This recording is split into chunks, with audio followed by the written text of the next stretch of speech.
Good evening friends, miracle mind English में आपका स्वागत है। हम इंजॉय कर रहे हैं हमारा सेशन 10 का डोज लगेगा रोज, और यह हमारे 10 का डोज लगेगा रोज का नेक्स्ट वीडियो है। सो एक बार मैं सभी को कॉन्ग्रेचुलेट करना चाहूँगा कि आप सभी ने अब तक 50 सेशंस कंप्लीट कर लिए हैं। इट मीन्स हम लोगों ने 50 इंटू 10 मीन्स 500 वोकैब्स कंप्लीट कर लिए हैं। मीन्स आपने 500 वोकैब अभी तक सीख लिए हैं, और हम लोगों ने 50 लगाई है, एंड डेफिनेटली हम सेंचुरी तक पहुंचेंगे। और इसी तरीके से आप बने रहें हमारे सेशन में और सीखते रहें वोकैबलरी। सो चलिए बढ़ते हैं हमारे सेशन की तरफ और लेते हैं आज का पहला वोकैब। और हमारा आज का पहला वोकैब है होमेली।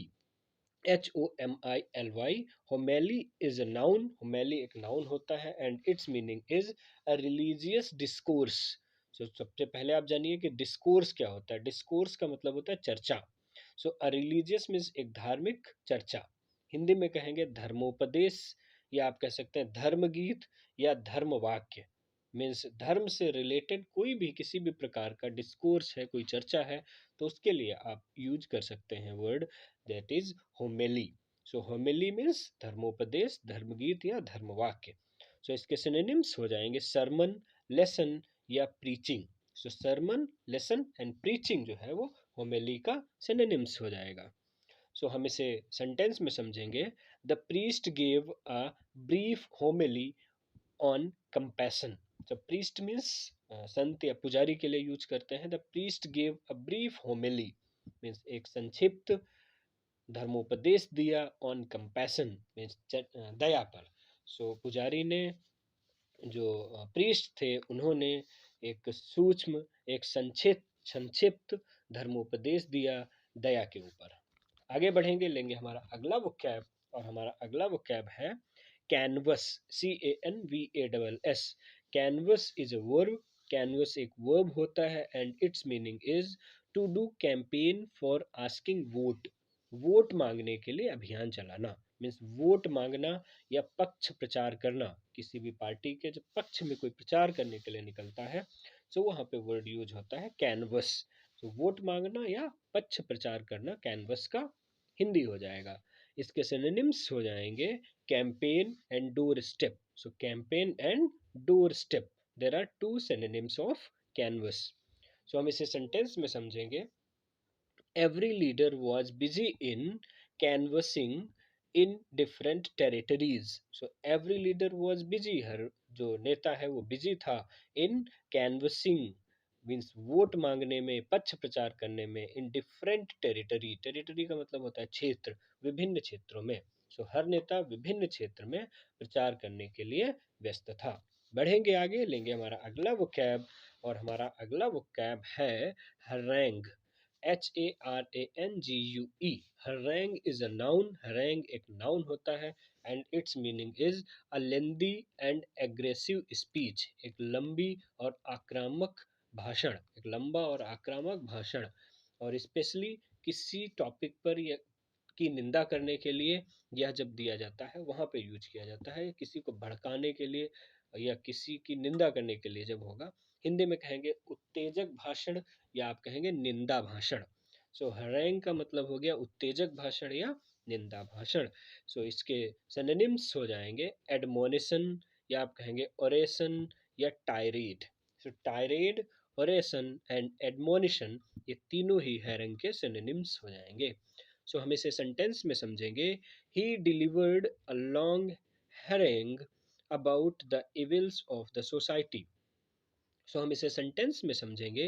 ही delivered a long harangue about the evils of the society। He delivered a long harangue, उसने एक लंबा सा भाषण दिया about the evils of society, समाज की बुराइयों के ऊपर। समाज की बुराइयों पर एक लंबा सा भाषण दिया। बढ़ेंगे आगे, लेंगे हमारा अगला वोकैब। और हमारा अगला वर्ड है प्रक्योर। PROCURE।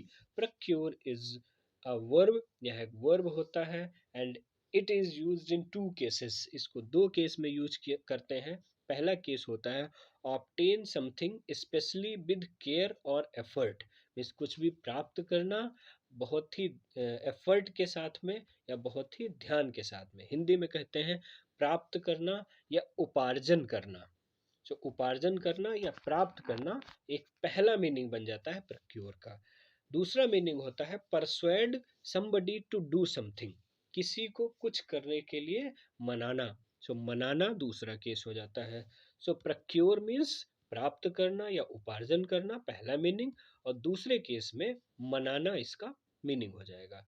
सो हम इसे सेंटेंस में समझेंगे, he procured his wife to sign the agreement. So ये जो प्रक्योर हम यहाँ पे यूज कर रहे हैं ये मनाने के केस में यूज कर रहे हैं। तो ही प्रक्योर्ड हिज वाइफ, उसने अपनी पत्नी को मनाया, टू साइन द एग्रीमेंट, की वह एग्रीमेंट पर साइन करे। इस एग्रीमेंट पर साइन के लिए उसने अपनी पत्नी को मनाया। बढ़ेंगे आगे, लेंगे हमारा अगला वो कैब, और हमारा अगला वो कैब है ignoble. IGNOBLE। Ignoble is an adjective, यह एक एडजेक्टिव होता है, and its meaning is not honourable in character. कोई ऐसा जो कैरेक्टर में ऑनरेबल नहीं है, मीन सम्मानित नहीं है। हिंदी में कहते हैं नीच, या आप कहेंगे बदनाम या अकुलीन। सो इग्नोबल का मतलब हो गया नीच, बदनाम या अकुलीन। इसके सिनोनिम्स हो जाएंगे अनवर्दी, सेमफुल, सॉर्डिड। सो अनवर्दी, सेमफुल, सॉर्डिड जो है वो इग्नोबल के सिनोनिम्स हो जाएंगे। हम इसे सेंटेंस में समझेंगे, his ignoble motives were exposed by his wicked actions. His ignoble motives, उसके जो नीच मोटिव्स थे, उद्देश्य थे, वर एक्सपोज्ड, सामने आ गए, बाय हिज विक्ड एक्शंस, उसके दुष्ट कार्यों की वजह से। उसके दुष्ट कार्यों की वजह से उसके जो नीच मोटिव्स थे वह सबके सामने आ गए।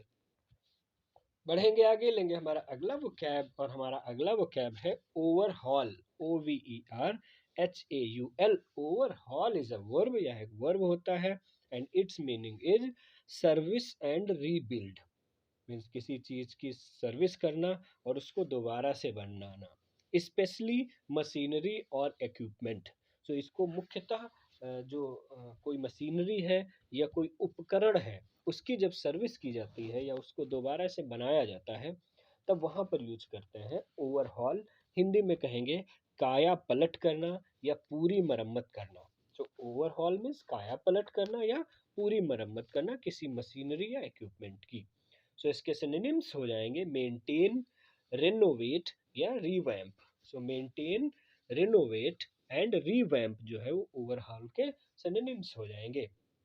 हम इसे सेंटेंस में समझेंगे, he works in a company that overhauls aircraft engines.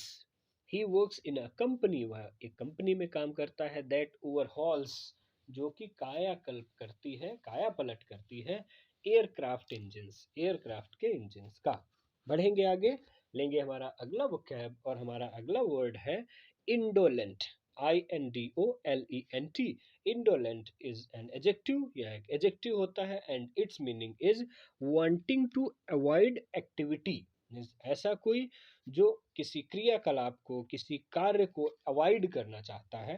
Hindi में कहेंगे आलसी, निष्क्रिय या मंद। सो आलसी, निष्क्रिय या मंद जो है वो इंडोलेंट की हिंदी होगी। सो इसके सिनोनिम्स हो जाएंगे आइडल, स्लोथफुल या इनएक्टिव। सो आइडल, स्लोथफुल और इनएक्टिव जो है वो इंडोलेंट के सिनोनिम्स हो जाएंगे।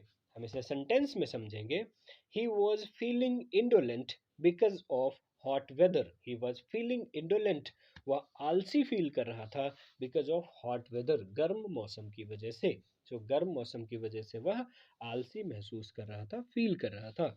बढ़ेंगे आगे, लेंगे हमारा अगला वो कैब, और हमारा अगला वो कैब है galvanize। GALVANISE। galvanize is a verb। galvanize एक वर्ब होता है, and its meaning is shock or excite somebody to take action। किसी को शॉक देना या किसी को प्रेरित करना, to do, to take action, कि वह कार्य करे। हिंदी में बोलेंगे प्रेरित करना, या आप कहेंगे उत्तेजित करना।